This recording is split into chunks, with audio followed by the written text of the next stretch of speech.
Untuk mempersingkat waktu, marilah kita lanjutkan pelajaran kita masih di dalam masalah wali nikah. Pada pertemuan yang lalu kita telah membahas tentang wali nikah seorang perempuan, susunan wali nikah yang boleh menikahkan sang perempuan itu, urutannya kita sudah sebutkan. Kemudian syarat orang yang menjadi wali nikah. Sekarang kita akan membahas masih berkaitan dengan wali nikah, tapi masalahnya wali nikah ini enggan untuk menikahkan putrinya itu. Umpama ada seorang anak perempuan sudah saatnya mau menikah, tapi bapaknya nggak mau menikahkan. Bermacam-macam sebabnya. Ada mungkin merasa tersinggung bapaknya ini, karena mungkin waktu dulu mama ibunya ini bercerai. Kemudian anaknya ini diambil sama mamanya umpama, dan seterusnya sampai besar. Tiba-tiba anak ini sudah besar mau menikah, pasti dia mencari bapaknya. Ternyata bapaknya nggak mau menikahkan, merasa tersinggung lah, inilah itu. Banyak problem di dalam orang bernikah itu banyak. Kalau kita datang ke KUA mendengar kabar-kabar orang menikah itu banyak sekali. Ada juga bapaknya nggak mau menikahkan karena ya tadi lantaran calon suaminya ini umpama kalau orang India nyebutnya kasta ya, kalau kita kastanya rendah umpama, nah, dia bukan orang kaya, dia orang biasa, apalagi umpama tidak sederajat dalam masalah nasab, itu banyak terjadi. Di Balikpapan pernah terjadi seorang syarifah, dia kepingin menikah dengan orang biasa, bukan kalangan habaib. Bapaknya tidak mau menikahkan. Sampai akhirnya perempuan ini pun dia datang ke KUA, dan akhirnya KUA yang menikahkan. Anaknya ini, si syarifah ini pun ibarat kata itu dikeluarkan dari garis keluarga bapaknya. Ya, bapaknya nggak mau melihat lagi. Memang ada sebagian orang yang berpatokan dengan keturunan tadi. Ya, kita tidak bisa juga menyalahkan karena memang dari paham mereka itu memang seperti itu. Ya. Karena apabila syarifah itu menikah dengan orang biasa, maka apabila punya anak terputuslah garis keturunan Rasulullah SAW. Nah, jadi seperti itu ya, ada seperti itu. Ada juga orang menikah bukan sama orang kaya. Ya, kalau di luar negeri mungkin ibarat kata apa namanya itu tidak seorang putri ya nikah dengan orang biasa, macam-macam lah kasusnya ya. Di dunia ini bermacam-macam kasusnya itu. Karena kasta itu dari pandangan sebagian orang itu sangat penting. Kasta itu adalah sangat penting dipandang. Garis keturunan itu sangat penting di sebagian orang. Ala kulli hal. Di Banjarmasin, Martapura kalau nggak salah itu ada terkenal cerita namanya nisan berdarah. Itu ceritanya nisan berdarah itu ya sampai mau difilmkan, cuman dari pihak keluarga tidak mau memfilmkan karena itu suatu satu aib lah atau apa begitu. Saya tidak tahu pasti bagaimana ceritanya, tidak tahu pasti banget ceritanya karena itu sebagian kayak ditutup-tutupin atau apalah gitu. Jadi perempuan ini adalah orang kaya. dia punya keluarganya ini punya pembantu atau apa begitu ya. Ringkas kata pembantu ini, perempuan ini, anak orang kaya ini jatuh cinta dengan si pegawai keluarga bapaknya ini, keluarganya ini.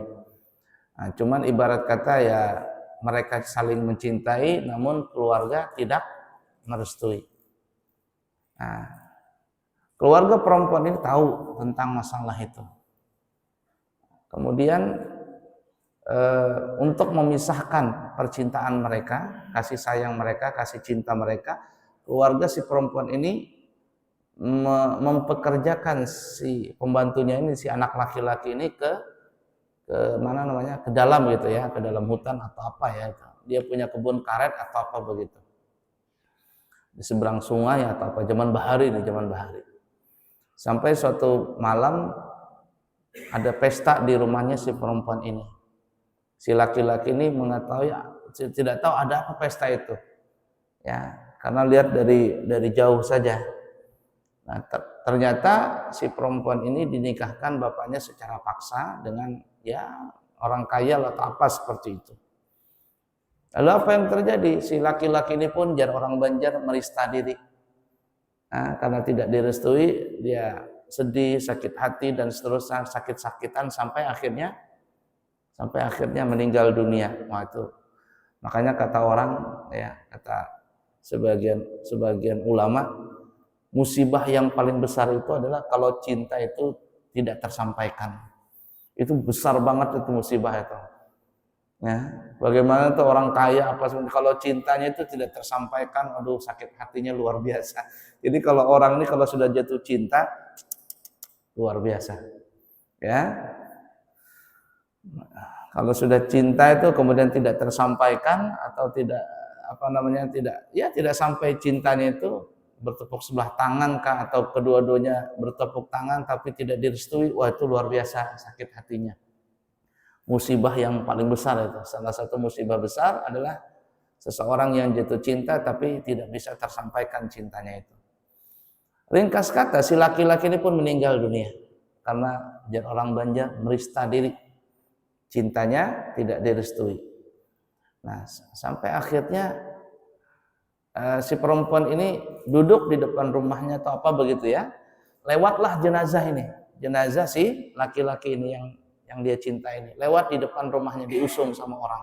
Namanya orang biasa ya tidak terlalu heboh banget, lewat begitu di depan rumahnya si perempuan ini, lewat, kemudian dia tanya, itu siapa yang meninggal? Katanya, meninggal itu siapa?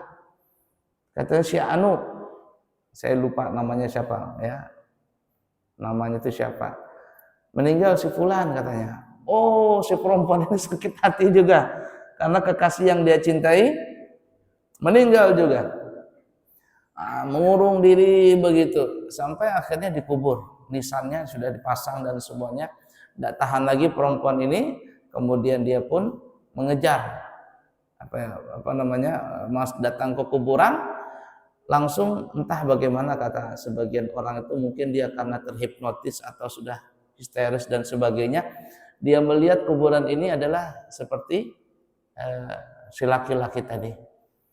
Lalu dia ibarat kata itu memeluk, ketika dia ingin memeluk ternyata bukan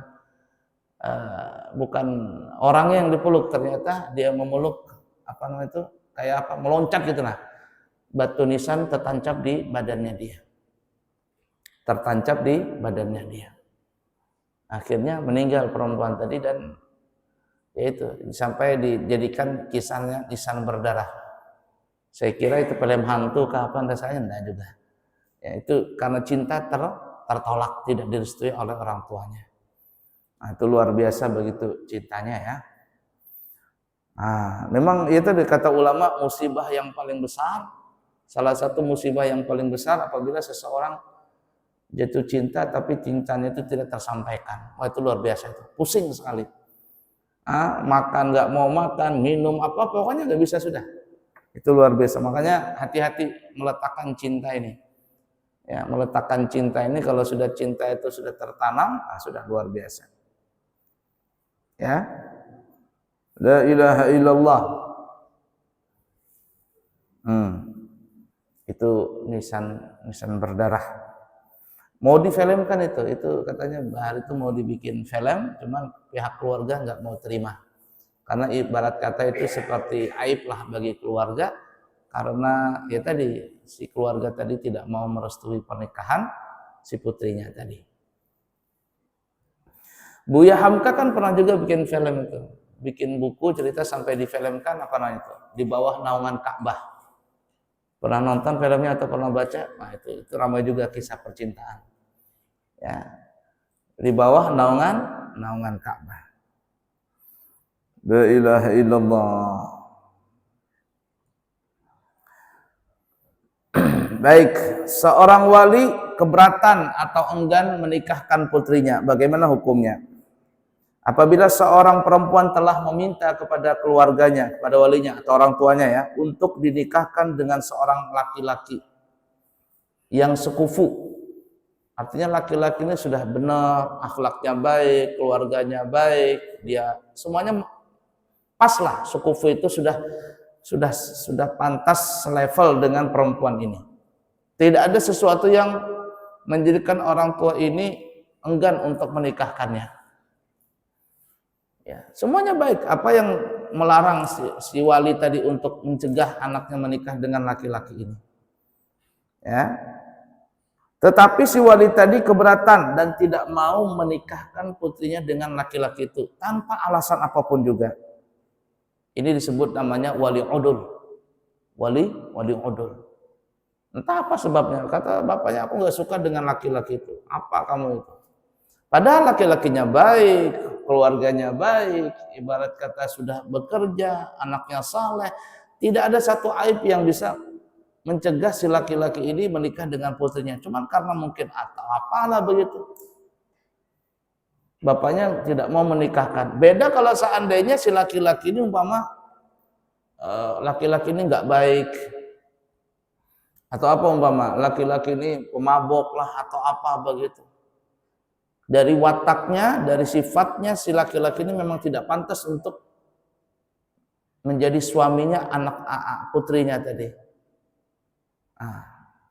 Atau mungkin tidak sekufu ya, dari sekufu tadi mungkin dia derajatnya ini seperti yang kita sebutkan tadi, apa namanya, kasta itu sangat penting di dalam sebagian pandangan masyarakat.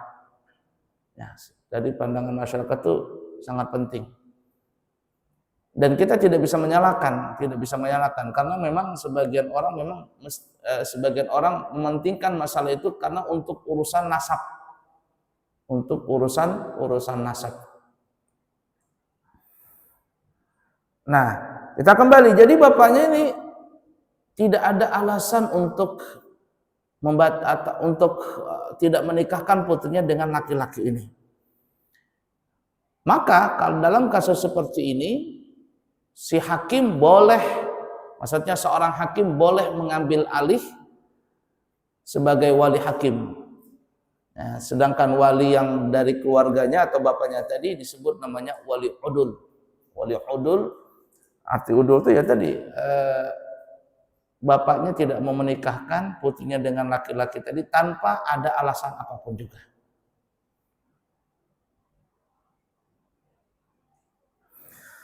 Nah, tapi sebelum si wali hakim itu sekarang ini kepala KUA ya, bukan penghulu kan nggak ada lagi sekarang di Balikpapan, nggak ada lagi penghulu. Jadi wali hakim adalah kepala KUA. Jadi kepala KUA sebelum dia mengambil alih perwalian tadi, si hakim tadi memberikan nasihat kepada walinya, kepada bapaknya. Apa sebabnya tidak mau menikahkan? Ini harapan terbesar seorang putri dari bapaknya. Nah, nasihatin betul-betul. Tapi mungkin ada juga orang yang tidak mau terima. Tetap gak mau terima. Apa yang terjadi? Ya sudah. Kata wali hakim, kalau seandainya engkau wahai wali tidak mau menikahkan putrimu, maka kami yang ambil alih. Karena kami melihat tidak ada satu alasan perempuan ini dengan kekasihnya untuk tidak dinikahkan. Kalau ada alasan lain, nah itu lain masalah. Ini tidak ada alasan untuk tidak dinikahkan. Nah, kalau seandainya wali tadi sudah tetap pendiriannya tidak mau menikahkan, bahkan sampai ibarat kata akan mengeluarkan dari kartu keluarga, ya, dikeluarkan dari garis keturunan, ya sudah, hakimnya mengambil perwalian tadi. Maka perempuan itu pun dinikahkan oleh sang hakim. Sah pernikahannya? Sah. Nah, ini banyak terjadi di masyarakat kita, banyak ya. Banyak terjadi. Ada ini pernah cerita, tapi nggak sampai wali hakim yang menikahkan. Ini perempuan dengan laki-laki, ya sejauh ini sudah cinta begitu. Kemudian si laki-laki ini, keluarga laki-laki datang ingin melamar begitu. Ternyata dari pihak keluarga perempuan ini meminta mahar, mas kawin dan ya lain sebagainya itu sangat tinggi. Ya, sangat tinggi. Karena memang ada sebagian orang memang perlu seperti itu. Ada saya tanya ibu-ibu pengajian sekarang, kata saya, ibu sekarang kalau orang menikah di Balikpapan itu berapa maharnya? Ya mahar lah, jujurannya, antarannya itu berapa itu kata saya. 100 juta guru ya. 100 juta pasaran di Balikpapan ya. Entah benar atau tidak sekarang. Siapa yang baru menikahkan keluarganya? 100 juta katanya. Mak larangnya kata saya. Ya begitu ya pasarannya. Dulu 50, 60, 5 tahun yang lalu 70. Sekarang pasarannya 100 juta. 100 juta. Jadi si laki-laki ini dimintai sama pihak perempuan dengan harga tinggi, dengan mahar yang tinggi. Bingung si laki-laki ini, nggak sanggup ini, gimana ini? Kalau nggak sanggup sudah, nggak usah menikah. Lalu apa yang terjadi? Karena mereka sudah saling cinta dan sebagainya, diakali. Ini namanya kekanakan zaman sekarang ini. Bungul-bungul pintar bungul. Melakukan dia di luar nikah, hubungan di luar nikah. Setelah melakukan hubungan tadi, datang dia si laki-laki tadi. Katanya, Bapak harus nikahkan kami. Kenapa katanya? Sudah melakukan hubungan katanya. Bapak melaporkan polisi nggak bisa juga karena suka sama suka ini. Apalagi kata bapaknya, sudahlah banting harga akhirnya. Yang tadinya 100 juta 20 juta jadi sudah. La ilaha illallah. Itu pernah terjadi di Balikpapan. Banting harga. Jadi repot anak-anak zaman sekarang, repot kalau memang sudah mereka cinta. Luar biasa. Kacau sekarang. Memang sudah karena zamannya medsos dan sebagainya sudah tersebar di mana-mana. Ngeri. Orang Bahari mengatakan tenyaman menyimpan duit daripada menyimpan anak gadis. Kita kalau nyimpan uang 1 miliar, 2 miliar masukkan ke bank ya agak-agak tenang begitu. Tapi kita punya anak gadis, ngeri sekali. Kita setengah mati menjaganya itu. Setengah mati kita menjaga anak gadis kita itu. Kita sekolahkan di luar, kita takut-takut, ya. Kita jaga kita sendiri di rumah, kita takut-takut. Pergaulan luar biasa zaman sekarang ini, luar biasa mengerikan. Baik, kita kembali. Jadi disebutkan juga dalam riwayat hadis Imam Bukhari tentang cerita penolakan seorang wali menolak menikahkan putrinya dengan laki-laki.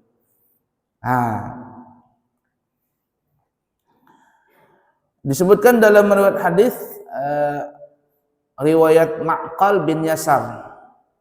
Qala zawwajtu ukhtan li min rajulin fatallaqaha hatta idzan qadat iddatuha jaa yakhtubuha faqultu lahu zawwajtuka wa farashtuka wa akramtuka fatallaqtaha thumma jita takhtubuha wallahi la ta'udu ilaika abadan wa kana rajulun la basa bihi wa kanatil mar'atu turidu an turji'a ilaihi fa anzalallahu hadhihi al-ayah wa idza talaqtumun nisaa fabalaghna ajalahunna fala ta'dhuluhunna hatta ay yankihna azwajahunna faqultu al-an af'alu ya Rasulullah fazawwajaha ilaihi. Rawahul Bukhari. Dari Ma'qal bin Yasar ia berkata, aku telah menikahkan saudaraku dengan seseorang. Ya. Jadi Ma'qal bin Yasar ini punya adik lah perempuan. Beliau nikahkan dengan laki-laki pilihannya. Tiba-tiba setelah menikah dan berjalanlah waktu, kemudian saudariku ini diceraikannya. Ini bercerai dengan laki-laki ini. Setelah habis iddahnya, si laki-laki itu datang meminang saudaraku itu kembali. Nah ini jadi ibarat kata gini ya, sebelum kita lanjutkan cerita ini, nanti kita akan sampai babnya, tentang bab tolak atau perceraian.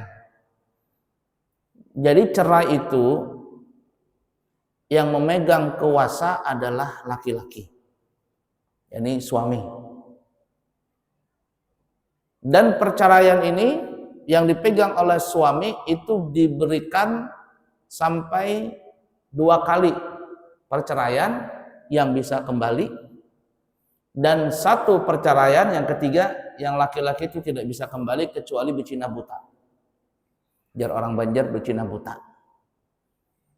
Nah, jadi cerai itu adalah dari kekuasaan suami. Kita tidak bisa bayangkan kalau seandainya kekuasaan perceraian itu di tangan istri. Perempuan ini kan otaknya pendek.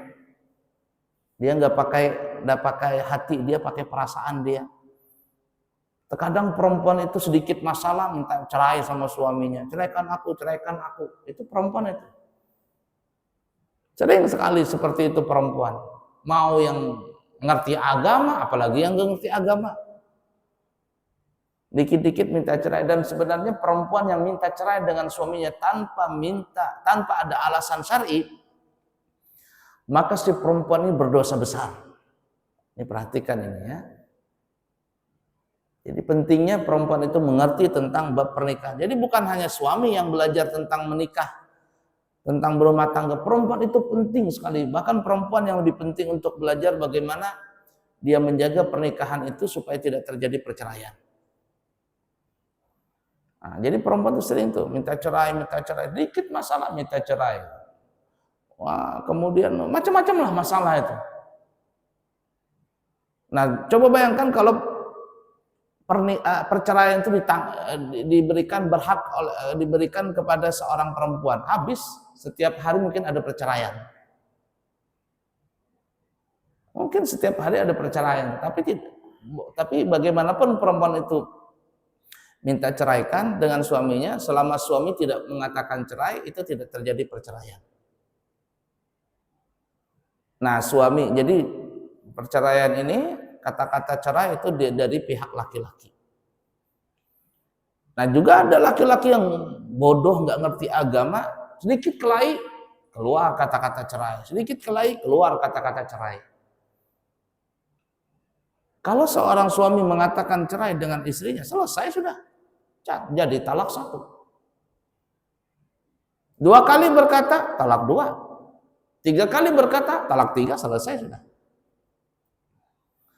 Nah, jadi cerai ini kalau suami umpama mengatakan cerai kepada istrinya, walaupun tidak ada sampai ke hakim sana, tidak ke pengadilan, tapi suami sudah mengatakan cerai. Nanti kita akan sampai babnya khusus ya, panjang itu. Permasalahan itu panjang sekali. Dan kita laki-laki mesti belajar ini, supaya jangan gampang mengeluarkan kata-kata cerai itu.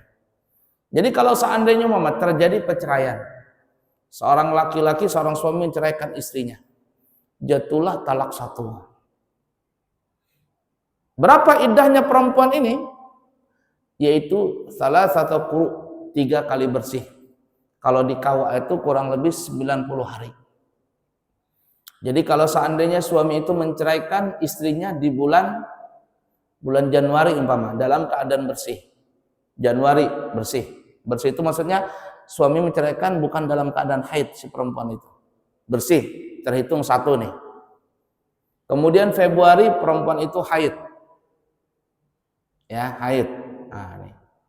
Kemudian bulan Maret bersih lagi. Terhitung 2 kali bersih sudah ini. Kemudian bulan April si perempuan itu haid lagi. Kemudian yang kelima, bulan Mei, perempuan itu bersih lagi.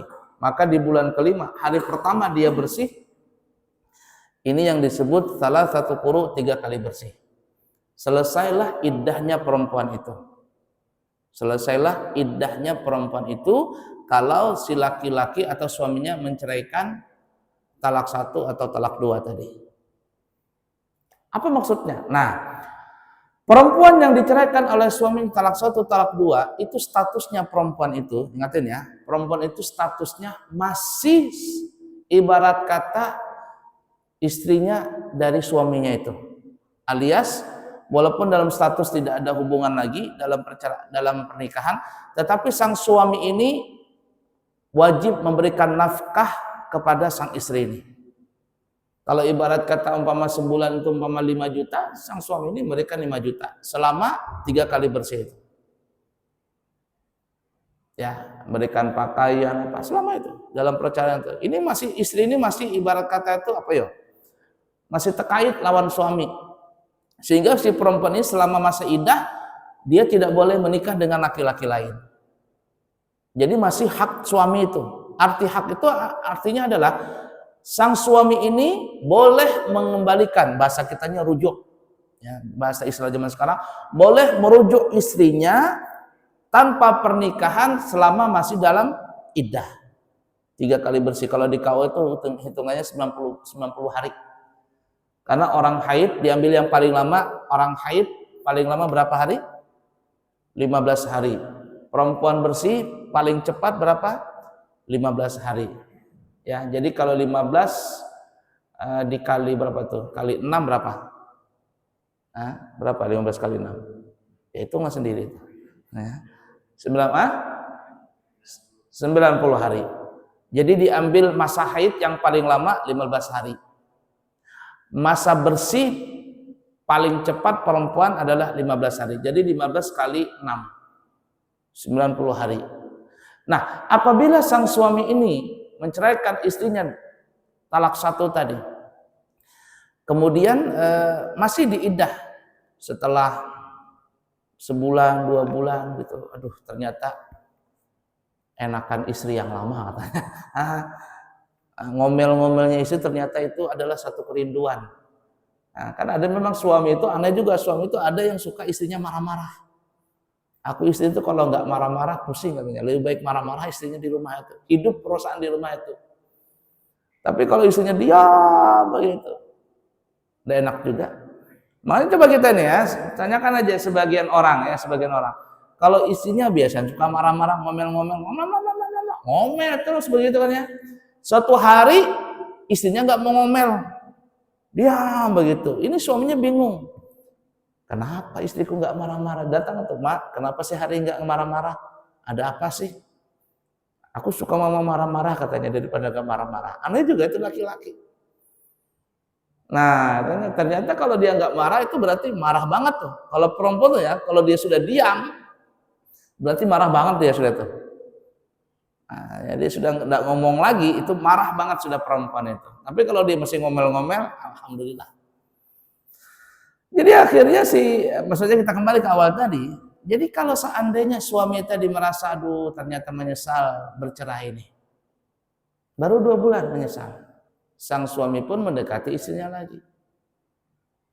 Kita kembali ya, kata suaminya. Istrinya bilang iya katanya. Suami pun mengatakan aku merujuk engkau sebagai istriku kembali.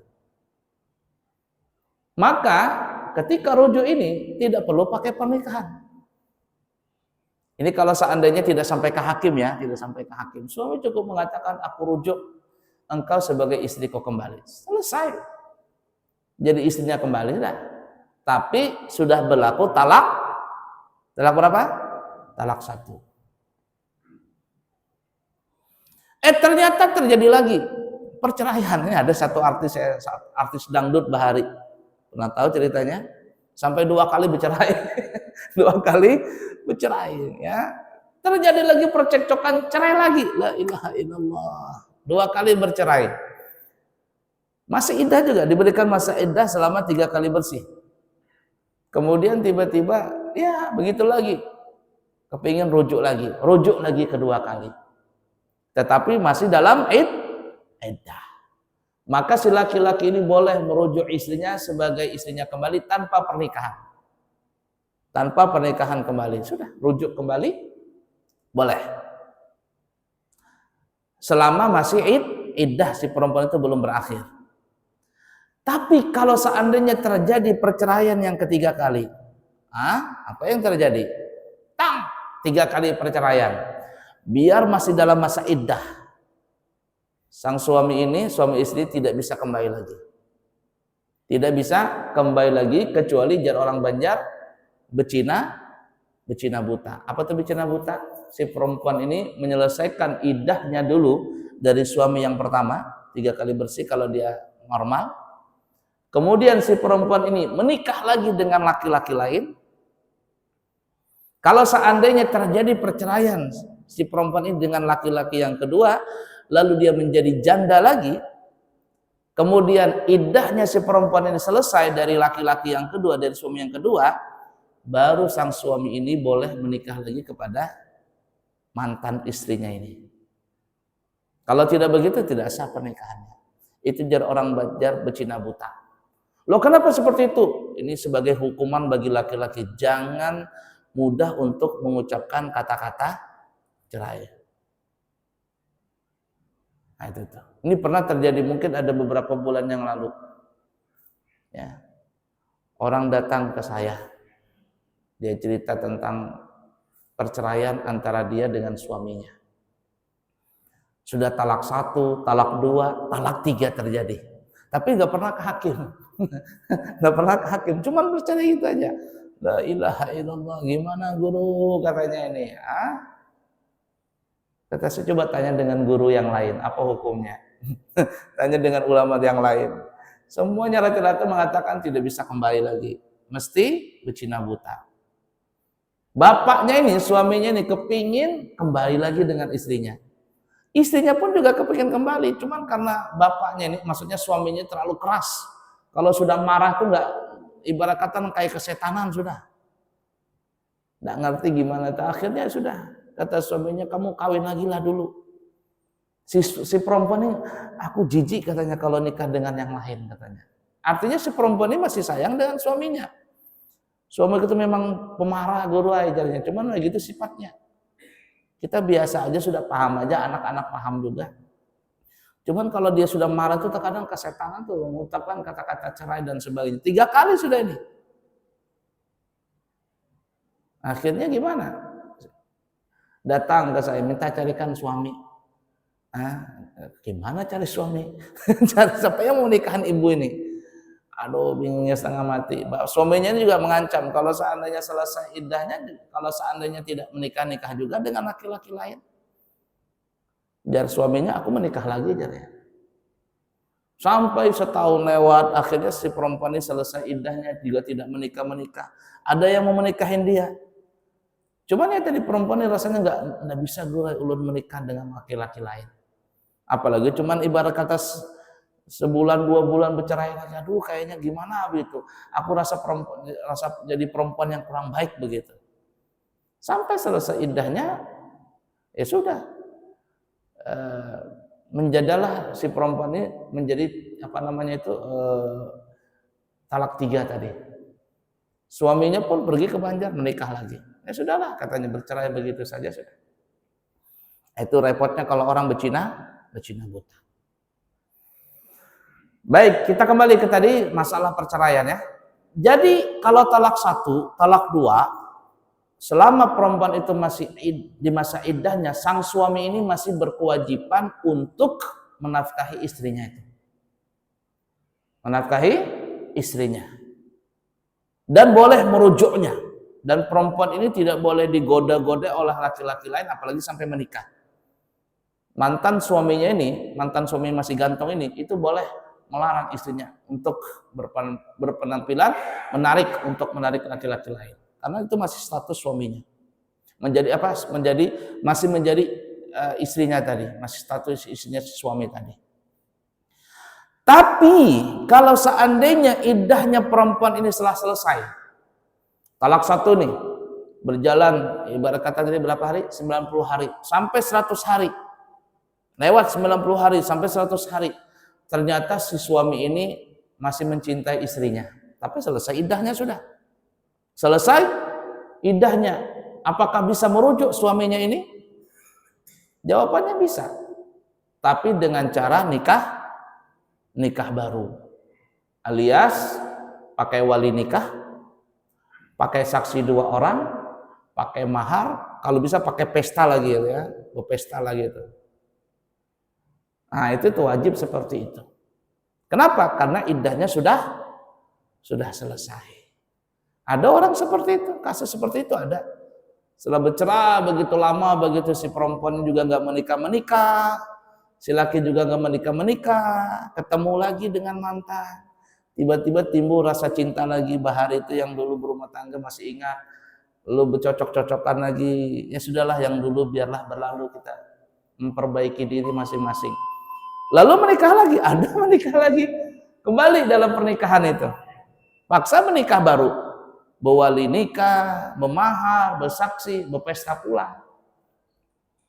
Nah itu ada seperti itu. Ini kasusnya sama dengan Ma'qal bin Yasar, dia punya saudari perempuan dinikahkan kepada laki-laki. Ternyata umur pernikahannya nggak lama.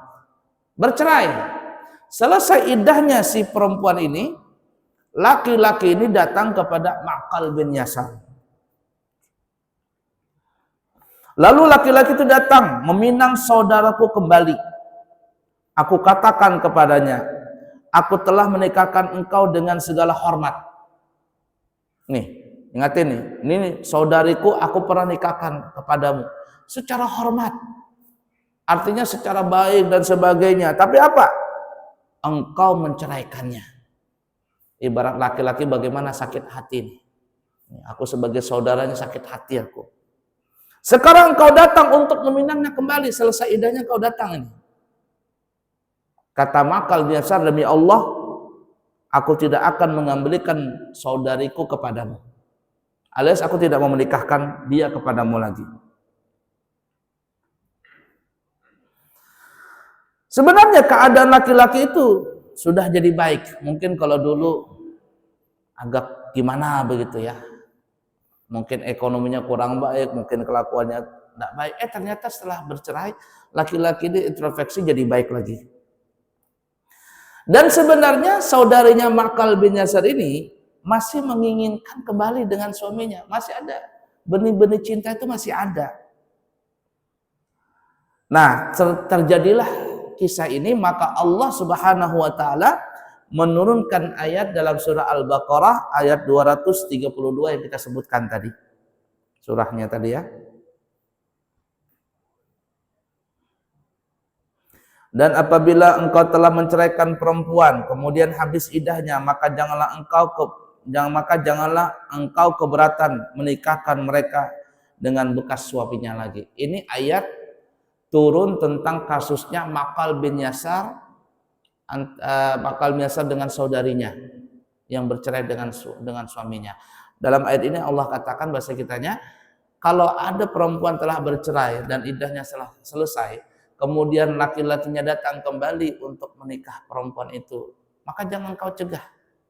Dan Allah Ta'ala jangan, kembalikan saja. Artinya boleh kembali asalkan iddahnya telah selesai.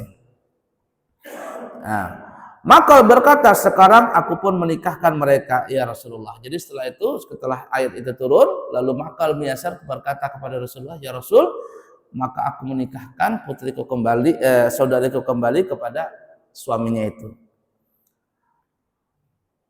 Lantas si laki-laki itu pun menikah dengan saudarinya Ma'qal bin Yasar. Sedikit lagi.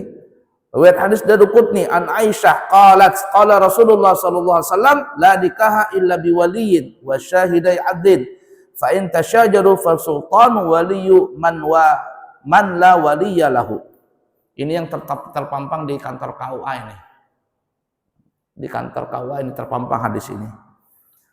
Dari Siti Aisyah ia berkata, Rasulullah SAW bersabda, tidak sah nikahnya perempuan melainkan dengan seorang wali dan 2 orang saksi yang adil. Jika wali itu enggan keberatan untuk menikahkan si putri tadi, maka hakimlah yang menjadi wali orang yang tidak mempunyai wali. Hadis ini kalau nggak salah terpampang di kantor KUA. Ya, jadi artinya wali itu hukumnya wajib. Kalau seandainya tidak ada wali, maka hakimlah yang menjadi wali pernikahan dari si perempuan itu. La ilaha illallah. Wallahu a'lam bishawab. Cukup sekian dulu. Insyaallah nanti kita sambung di kesempatan yang akan datang. Subhanakallahumma wa bihamdika asyhadu an la ilaha illa anta astaghfiruka wa atubu ilaik. Wa akhiru kalam. Wassalamualaikum warahmatullahi wabarakatuh.